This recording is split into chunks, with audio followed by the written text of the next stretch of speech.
Hello once again. Hope you're having a wonderful day. I'm Josh Belk with Belk & Associates, and I appreciate you once again for listening to the Belk on Business podcast. Today we're going to talk about tracking results instead of time. I know many times in business we kind of look at and we value sometimes our efficiency, or we gauge our efficiency on how much time it takes to get something done. And many times we maybe hold our employees' feet to the fire when it comes to getting certain things done. Maybe today just give you some thoughts on maybe just kind of putting that off to the side and looking at more at results.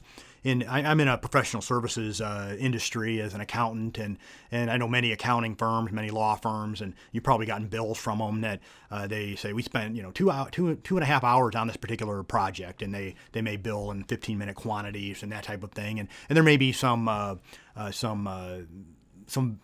good reasons for doing that. My firm, for example, we don't bill in that way. We kind of look more at a value add type of an approach. And for businesses that do it that way, here are some things that maybe you want to consider. First of all, do define your tasks that need to be done daily, that need to be done weekly and monthly. And then, and part of that task development and definition is going to be for you to look at an owner and say, what are things that I'm not good at, things that I don't like doing in my business that are necessary, that need to be done, and delegate those tasks. So it's going to start, first of all, at me looking at myself as a business owner, you looking at yourself as a business owner, and saying, are there things in my business that either I don't like doing, I shouldn't be doing, and then delegating those tasks.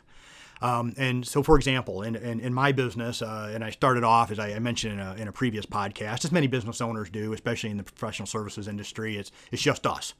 And so it was just me for many years, and then I started bringing on a team now that works with me. But I used to do it all.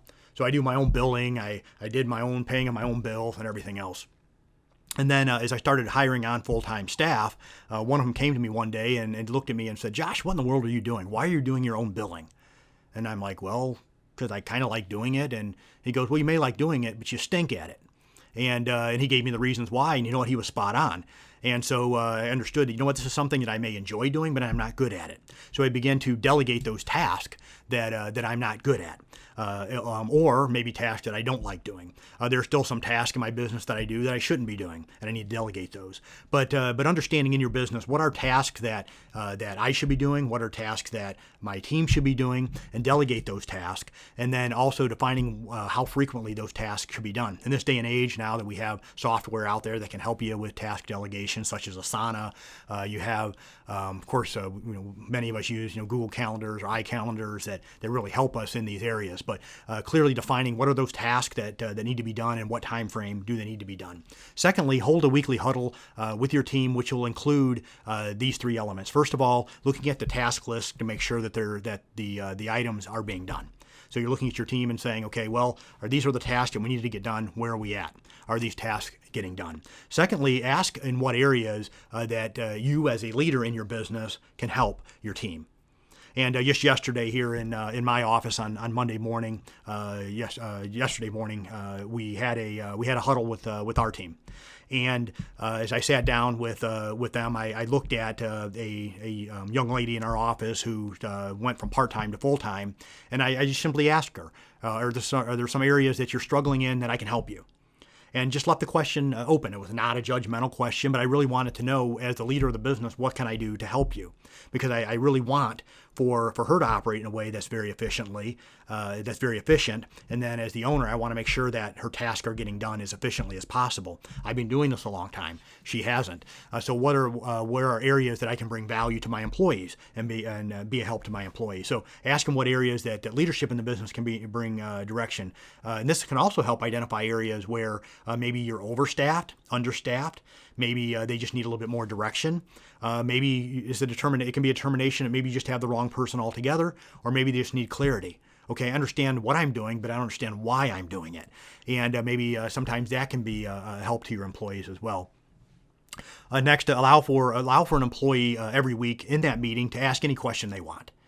And this will many times allow for us as business owners to be accountable, and also will help open the door for communication, provided that you don't have a business structure or a business culture to where an employee might feel threatened by asking a question. So you want to make sure you have the right culture, but you have the culture to where you allow for an open question to be asked. and they can ask anything they want, and then as it relates to the business, and then you can go through and help your employees. Because many times, if there's a pressing question that one employee has, others will have it as well. So hold a weekly huddle that may include these elements. Next, hold a monthly meeting with your team, and your team may be in the office. It can be done virtually, where you're looking at the appropriate financial numbers. So you're going through and your team understands where you're at financially, and to try to help bring your team together to be able to hit certain goals. If you have financial goals in your business, share that with your team, and allow for them to kind of to pull on that rope with you to try to achieve those goals with you. And don't be a type of a business owner that, only I know the numbers, but allow for your employees to get engaged, because many times if you have good employees, you have a good culture, they want to help you. They want to help you reach your goals as well.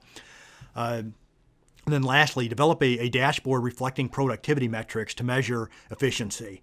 So in addition to the communication that you receive in your weekly huddles and your monthly meeting, but it's also going to provide numerical data to the information that you're receiving, and also to the information that you're trying to give. So ultimately, what you want to do is to get to a place in your business where you're tracking results, not necessarily tracking time. You know the things that need to get done, you know the time frame that it needs to get done, but trying to sit down and nail down that you have 2 hours and you have to get this done. At times that may be that may be the case. But your business, for the most part, should be based on results, just not simply on time tracking. Hope this helped a little bit, brought you some value. Once again, I'm Josh Belk with Belk & Associates, and this is the Belk on Business podcast. Thank you for listening. Have a wonderful day.